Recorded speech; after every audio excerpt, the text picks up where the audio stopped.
Et on va démarrer, si vous le voulez bien, tout de suite avec le premier événement de la soirée. Il s'agit de la remise du prix spécial du jury 2016. Et pour ce faire, j'appelle Jean-Jacques Le Calvez, président du jury 2016, et Benoît Barbedette, directeur de la rédaction de l'Officiel des Transports.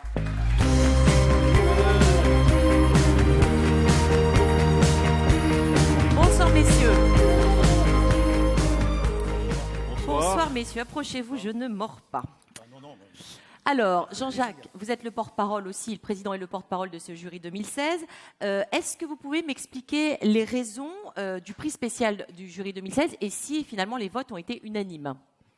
Les votes ont été absolument unanimes, effectivement, puisque le prix spécial a été décerné à un monsieur que nous respectons beaucoup et une organisation que nous respectons beaucoup, avec laquelle la collaboration est très importante, aussi bien au niveau, bien sûr, des entreprises qui comportent le jury, mais également au niveau de toute notre activité. La preuve, d'ailleurs, c'est que dans les différents dossiers qui ont été analysés, la partie énergie, réflexion énergétique, elle était complètement au cœur des débats et donc on est bien au cœur du sujet. Et au cœur de l'actualité. Benoît, expliquez-moi un petit peu la genèse de l'existence de ce prix et sa spécificité. Alors bonjour à toutes et à tous. En effet, c'est toujours un plaisir de commencer par ce prix spécial du jury. Pour ceux qui ont un peu de mémoire, c'est depuis 2005 que nous l'attribuons chaque année. Là aussi, je fais un peu d'histoire. En 2005, le premier, ça avait été Norbert d'Entresang lui-même, pour ceux qui se souviennent. Et l'an dernier, ça avait été le député Gilles Savary. Voilà. Donc en effet, ce que souhaite mettre le jury chaque année depuis 2005, c'est une personnalité public, des fois politique. C'est arrivé avec des députés, c'est arrivé avec aussi un député européen, avec deux anciens ministres. Il y a eu Jean-Claude Guessot à une époque et Dominique Perben. Et donc là, le choix, comme l'a dit très bien Jean-Jacques tout à l'heure, s'est fait donc lors de la réunion du jury, la première réunion du jury qui a eu lieu donc chez Joël Vigneron, transporteur de l'année en titre, donc au mois de novembre.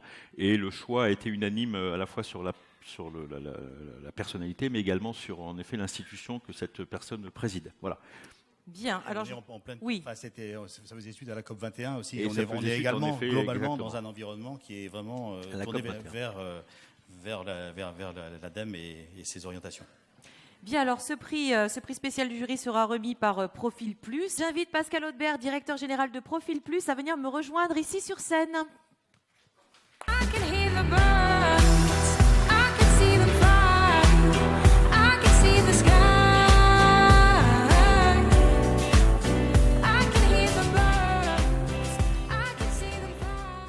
Bonsoir Pascal. Bonsoir alors Sandrine. dites-moi, Track Plus, Bonsoir. c'est une belle innovation de Profil Plus. Alors oui. Alors c'est une belle innovation déjà parce que c'est une innovation. C'est pas une amélioration. C'est une belle innovation aussi parce que c'est une innovation technologique et pratique. Parce que dans notre métier, dans la gestion de parc, il faut voir le véhicule au bon moment, au bon endroit et partout en France. Et ça, c'est quelque chose de nouveau avec Track Plus, et c'est une d'ailleurs des fonctionnalités de cet outil. Et à partir du moment où on est capable de faire ce geste aussi simple, on peut avoir une gestion réellement proactive. Et la proactivité chez nous, c'est du rendement kilométrique chez vous. Donc c'est une nouvelle génération de logiciels pour la gestion des pneumatiques. Alors oui, c'est un nouveau logiciel, mais pas seulement. En fait, cet outil permet d'échanger entre nos gestionnaires de parc et vos responsables techniques. Et à partir du moment où ils peuvent le faire pour tout ce qui est pneumatique, ils peuvent aussi le faire l'outil peut aussi le faire pour la maintenance, pour tout ce qui est chronotachygraphe, passage aux mines, et Dieu sait s'il y en a. Et ça, c'est quelque chose, à partir du moment où vous utilisez le produit, c'est quelque chose qu'on vous met à disposition. C'est quelque chose que vous pouvez ou pas utiliser. C'est naturellement, aujourd'hui, on est en 2016, donc c'est quelque chose qui est interactif. C'est en temps réel et véritablement en toute transparence, vous savez ce qui se passe sur vos véhicules. Bon, vous souhaitez ajouter quelque chose, je crois, Pascal ? Écoutez, ça fait maintenant quelques années qu'on a la chance d'être avec vous pour remettre le prix spécial du jury. C'est toujours un bon moment. C'est aussi pour nous un bon moment de rappeler que Profil Plus, c'est le seul réseau réellement industriel indépendant de tout manufacturier. Et un réseau indépendant réussit avec ses propres moyens, en toute autonomie, à proposer un produit qui n'existe pas.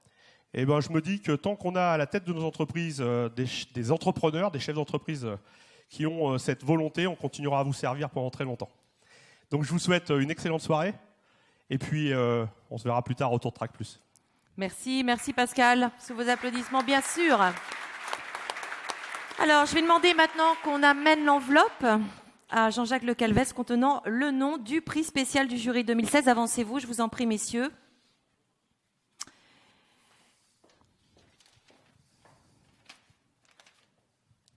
Alors, le prix spécial du jury 2016 est décerné à Monsieur Bruno Léchevin, président du conseil d'administration de l'ADEME.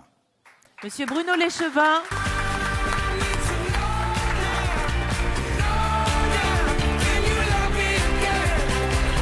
Bonsoir. Bonsoir, monsieur.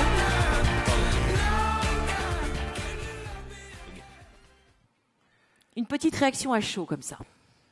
C'est émouvant. Bonsoir à tous. Fierté, un peu un étonnement. Pourquoi j'y ai le droit? Et puis tout de suite, quand on y réfléchit, c'est parce que j'ai la chance et l'honneur depuis 3 ans de présider l'ADEME. Et je suis à la tête de cette belle institution qui est engagée aux côtés des transporteurs dans une politique de développement durable, avec au travers des services centraux le service de transport en mobilité, mais aussi sur le terrain par les directions régionales. Et en fait, depuis 3 ans que je suis à l'ADEME, j'ai la conviction profonde, et j'essaye de l'exercer au travers de mes missions, que la transition énergétique écologique, ça ne peut se faire que dans les territoires avec les entreprises. Avec et pas contre.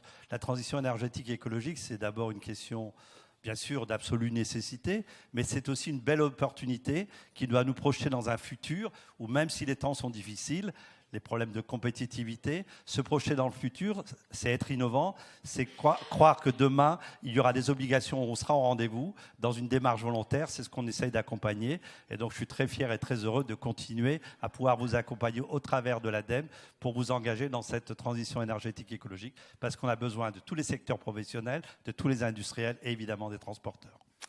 Jean-Jacques Le Calvez, vous pouvez nous expliquer les choix, les raisons du jury, en fait. Ajouter quelques mots, peut-être. J'en ai parlé tout à l'heure, effectivement. On est tous très, très concernés par la transition énergétique et on a un appui de l'ADEME qui existe. D'ailleurs, je suis très content de remettre ce prix-là parce que, égoïstement, on a été le premier transporteur de Bretagne à signer la charte CO2 et j'espère qu'on va être le premier transporteur de Bretagne de label. Et on considère que c'est quelque chose qui est vital. C'est plus quelque chose c'est quelque chose qui est intégré dans notre mental et dans notre économique et dans notre approche humaniste, je dirais, du monde du transport. Donc, vous nous aidez beaucoup et on voulait vous en remercier. Merci beaucoup. Merci. Alors Bruno Léchevin, dans le transport, quels sont les grands principes que l'ADEME défend dans le domaine de la réduction des émissions de CO2, des GES et des nuisances? D'abord dire que le transport de marchandises est un secteur clé qui doit nous permettre de répondre aux différents enjeux, bien sûr environnementaux, mais aussi économiques et sociaux, auxquels est confronté le secteur du transport. Et le transport de marchandises, on le sait, c'est la grande majorité par la route. C'est 10% des émissions de CO2 à l'échelle de la planète. En France, c'est des véhicules qui, pour la plupart du temps, sont au gazole, vous le savez très bien, ce qui est donc un très émetteur de polluants, de l'air, mais donc de NOx, particules fines.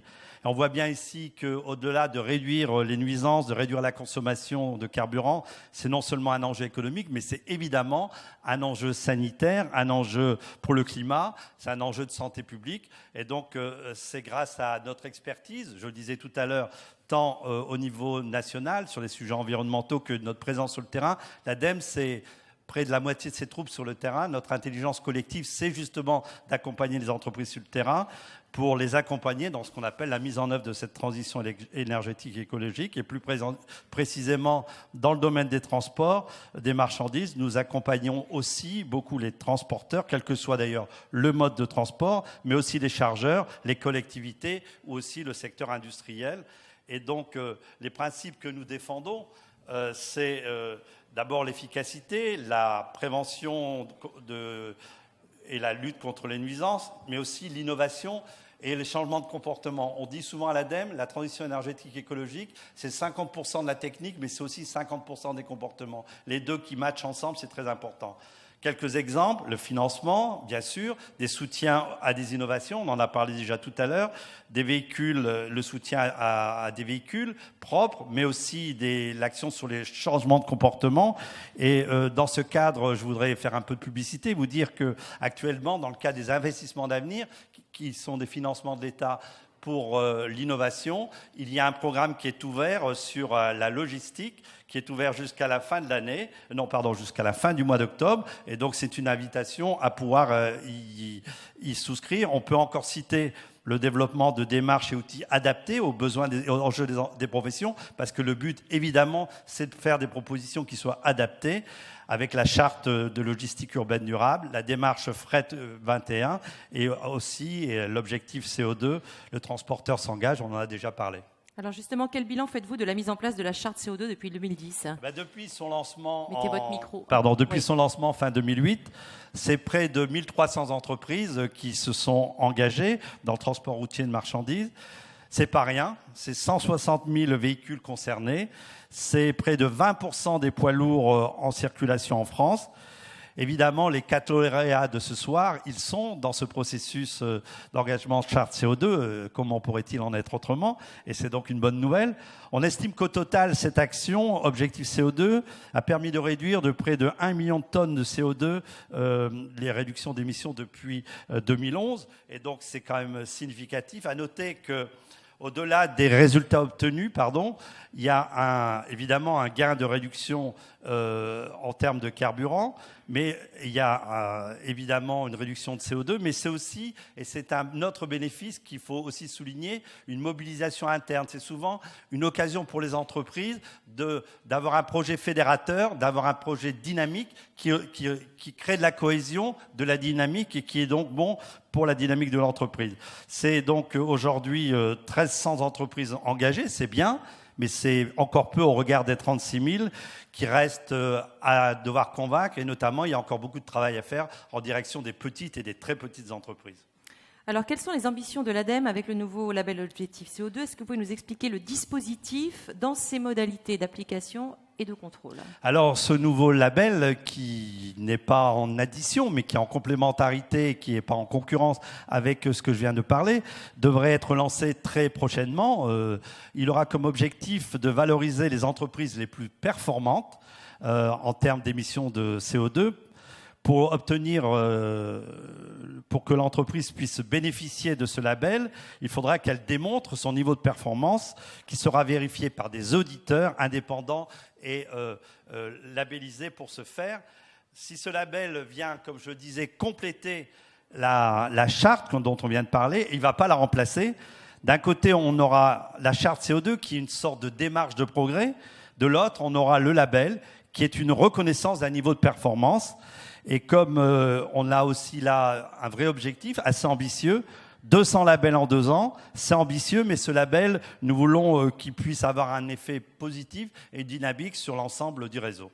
Alors, est-ce qu'on peut imaginer que le nouveau label sera pris en considération par les chargeurs industriels, les grands distributeurs dans les appels d'offres ou dans des préconisations d'achat ? Oui, je crois, parce que c'est le seul dispositif qui permettra de façon certaine d'attester la maîtrise par une entreprise de transport routier de ses émissions de CO2.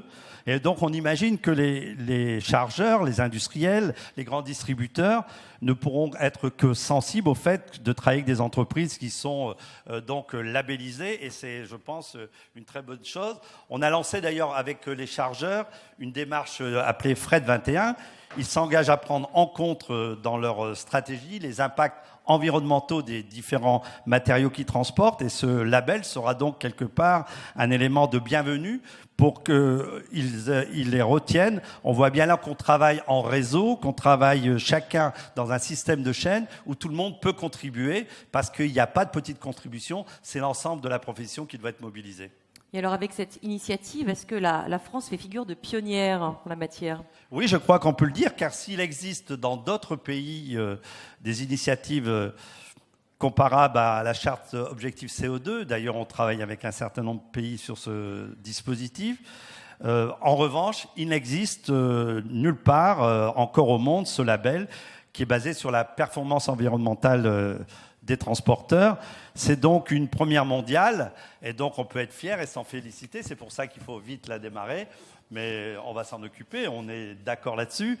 Raison de plus pour collectivement donner un coup d'accélérateur sans embarder, évidemment en toute souplesse, parce que on est évidemment pour respecter le principe d'une éco-conduite. Donc se mobiliser pour que notre pays soit un modèle en termes de transition énergétique écologique, un modèle réussi, un modèle qui donne envie, un modèle de compétitivité du futur, et faire que nous soyons en rendez-vous et considérer qu'il n'y a pas de petits et de grands gestes, qu'il n'y a pas de petite ou de grande mobilisation. L'ensemble des secteurs professionnels doivent s'y engager. Les transporteurs sont engagés, ils doivent être encore plus demain engagés. Et vous aurez l'ADEME, tant au niveau central qu'au niveau des territoires, à vos côtés pour réussir ce challenge qui est garant de compétitivité et de réussite par rapport à nos objectifs fondamentaux et à la planète qu'on veut laisser à nos enfants et aux petits-enfants pour le futur. Merci beaucoup. Merci Bruno Legevin.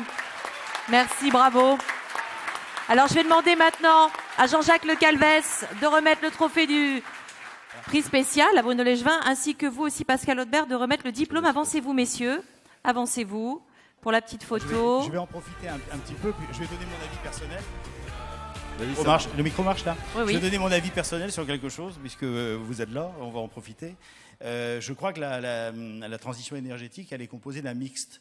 Et aujourd'hui, je trouve que je n'ai pas d'action chez les pétroliers, mais je trouve qu'il y a un mauvais procès contre le gasoil, parce que la transition écologique, elle est sûrement impliquée dans l'utilisation du gaz, d'autres énergies, mais le gasoil, on a fait des efforts énormes au niveau de l'Euro 6.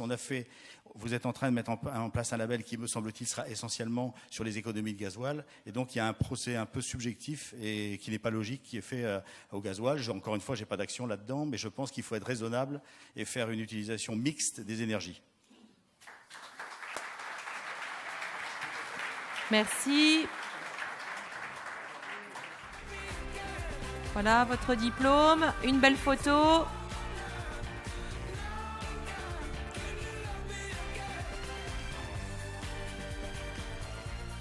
Merci messieurs, on peut applaudir encore Bruno Legevin. Merci à tous les trois.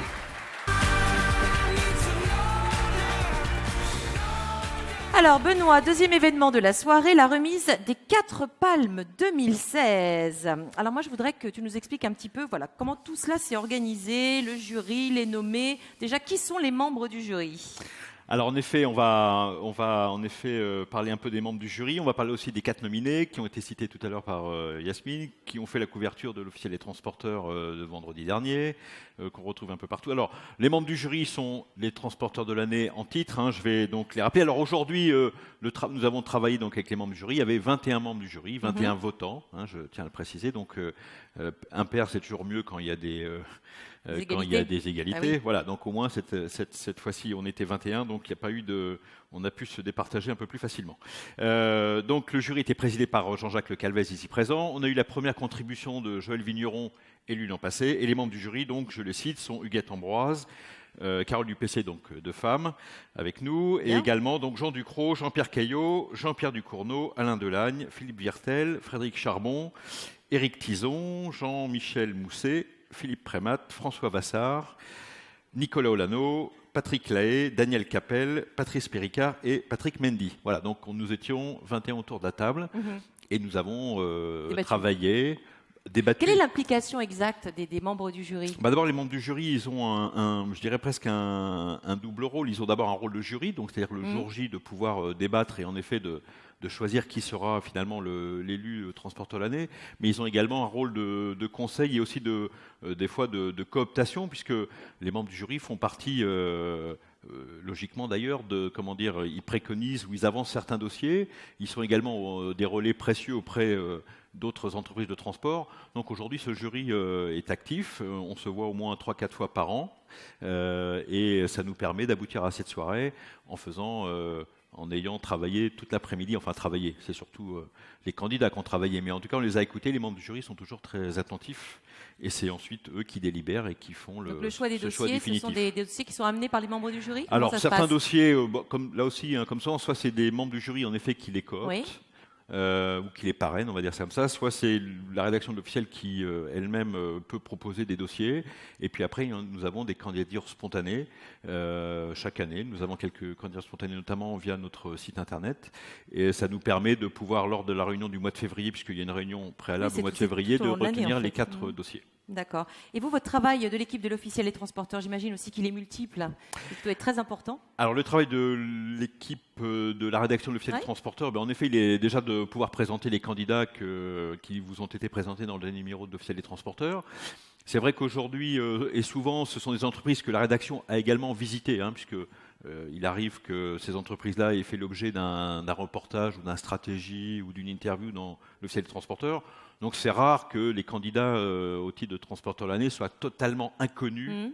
Ça a pu quelquefois arriver, mais enfin c'est quand même très rare. On voit de temps en temps ces entreprises-là dans l'officiel transporteur par le biais de la rédaction de l'officiel.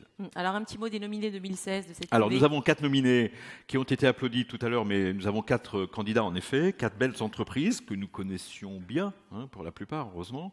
Donc par ordre alphabétique, et c'est bien comme ça qu'il faut l'entendre ce soir, donc ils monteront par ordre alphabétique. Donc le groupe Autier, donc est bien dispersé géographiquement, on a retrouvé à peu près les 4 coins de la France, si je puis dire. Donc le groupe Autier, donc sur La Rochelle, Sotradel, donc au nord de Lyon.